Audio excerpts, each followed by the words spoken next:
revient sur ces fameuses situations de passage de la socialité à l'équinoxialité et l'équinoxialité à la socialité. À propos de ma candidature à la chaire de l'école pratique des hautes études en 2002,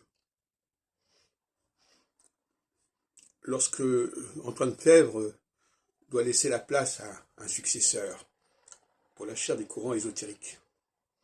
Et qui est-ce qui est préféré à ma personne? C'est Jean-Pierre Braque, qui n'a absolument rien fait, qui n'a rien publié, qui n'a pas fait de travaux universitaires remarquables, qui a tout au plus fait un que sais-je sur les nombres au PUF. Et on voit bien que là, il y a une incapacité de la part du collège des enseignants à l'EPHE à choisir la personne la plus qualifiée pour occuper tel et tel poste. Et ça, c'est caractéristique de la période solsticiale dans laquelle on était entré à l'époque, et qui avait commencé d'ailleurs par les Towers de New York. Enfin bon, peu importe.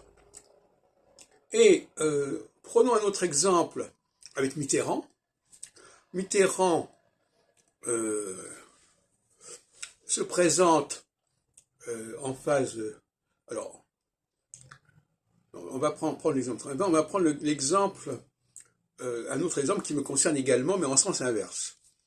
En 76, en 75-76, les éditions Segers cherchent quelqu'un pour faire l'ouvrage sur les clés concernant l'astrologie. Et André Barbeau, qui est auréolé de toute une production, se présente. Mais il n'est pas choisi. Il n'est pas choisi, et c'est moi qui vais être choisi pour faire le travail. Alors, je dois reconnaître que rétrospectivement, c'était pas tout à fait correct. Je vais pas me plaindre. Mais qu'on m'ait choisi moi, qui avait à l'époque 27-28 ans, et qui n'avait pas un grand bilan de publication à son actif, eh bien, c'est quand même la preuve qu'on était en phase solsticiale.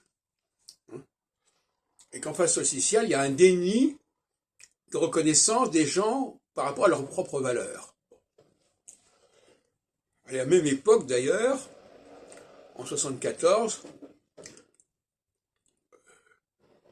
Giscard d'Estaing est élu contre Mitterrand. Et là aussi, on peut considérer que Mitterrand avait quand même une assise, une stature supérieure à celle de Giscard d'Estaing, qui était un jeune président, d'ailleurs. Il faudra attendre la phase équinoxiale suivante, qui suit la phase solsticiale, pour que Mitterrand arrive au pouvoir. Ce qui veut dire que ce ne sont pas tellement les programmes des uns et des autres qui comptent, mais c'est la personne. On choisit une personne qui mérite d'être mise au-dessus, ou on refuse de la reconnaître comme telle, et à ce moment-là, on va prendre, d'après n'importe quel expédient, on va prendre quelqu'un qui n'a pas fait grand-chose finalement. Voilà tout un ensemble d'exemples qui sont intéressants et tout à fait significatifs.